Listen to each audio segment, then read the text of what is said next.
How many cities are there like Rockford, Illinois in this country? Today it's about 150,000. That's what it was 10 years ago. That's what it was 10 years before that. But inside that number, that static number, what's happening is that white people are moving out and black people are moving in, all because of public housing.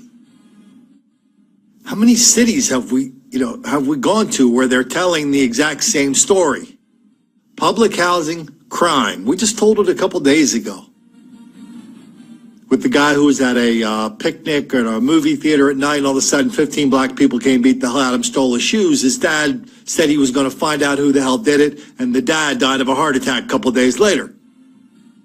All these cities like Rockford, Illinois, I mean, these were hard-working, hard-scrabble, industrial places. People just went to work. They went to church. Maybe they went to the club on Sunday after church. Maybe they went to the Rotary. Maybe they went to the Elks. The kids came home, did their homework. I mean, this was middle America. Then come public housing, and everything blew up. And nobody in Rockford, Illinois wants to look at the camera and tell what it is. They talk in euphemisms.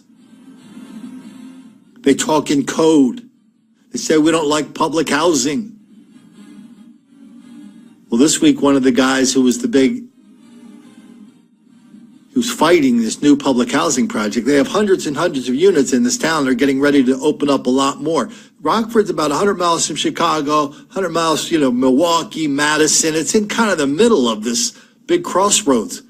So when the fellas move out of one of these big towns, they want to go to a place. A lot of them go to Rockford for the public housing. It's been a catastrophe for Rockford. Just like it's been a catastrophe anywhere else. Can somebody point to me some public housing where it immediately is not followed by a large amount of crime and violence? The public housing where black people live. Can somebody point that out to me?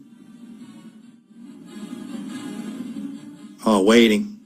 In the meantime, let's look at this story about this guy who tried to fight the public housing. Now the public housing's going in, but there's already some there. Well, let's see what happened to him.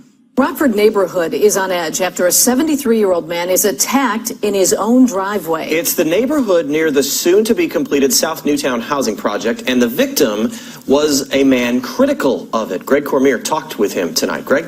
Eric and Mimi, Terry Siebert does not believe the attack had anything to do with his protests against South Newtown, but he does fear it is a sign of things to come in his neighborhood if police don't crack down. Started trash talking. And the next thing I know, they're off their bikes and they're taunting me and threatening to kick me. These are pictures of Terry Siebert just after he was attacked in his own driveway as he was about to take out his garbage. I got a couple of punches that I got on my face. Siebert was approached by 3 teenagers just outside his home on Carroll Court, where he says they began to threaten him, then started physically punching him, before a neighbor drove up and broke it up. If it wasn't for my neighbor Austin, they probably would have done more damage. And once Austin pulled up, it sort of broke up the situation. If Siebert looks familiar, it's because for the past 2 years, he became the face of the fight against the South Newtown housing project, going in just down the street, often setting up a table in his front yard, gathering signatures in protest. I'm very disturbed. I cannot believe that the disregard for human life that's occurring in this community. And so it made me sick. Alderman Joseph Shirelli believes the attack was random by teenagers just looking for trouble. And we will catch them. And the warning goes out to them. If you're going to play ball like that, we're going to play ball also. Siebert doesn't blame South Newtown for the attack, but he believes other housing authority properties in the area have compromised the safety of his neighborhood. And the new housing project may only make things worse. We have seen this juvenile crime in our neighborhood and crime in general in the last 8 to 10 years. It's increased more and more and more. And we blame it all, very frankly, on the Rockford Housing Authority and their Section 8 program. This area is full of Section 8, apartments all around here, homes, and we see more and more and more trouble all the time. We will not tolerate this in our neighborhood. And the neighbors will stand up. They will stand up against this. So the people in Rockford are putting up the brave Rockford fight. Old Terry Siebert's going, oh no, we're not going to quit. We're not going to give in. Terry, tell me where they've won this battle. Tell me where. Tell me where the cops start arresting people, putting them in jail, where the judge puts them in jail and keeps them there for a while so they don't come back out and start endangering you and your family. Tell me where that happens. Tell me where in Illinois, especially. You got a district attorney in Chicago now who's kind of setting the tone for the entire state. She's decriminalizing a whole range of offenses. She's decriminalizing some violent offenses.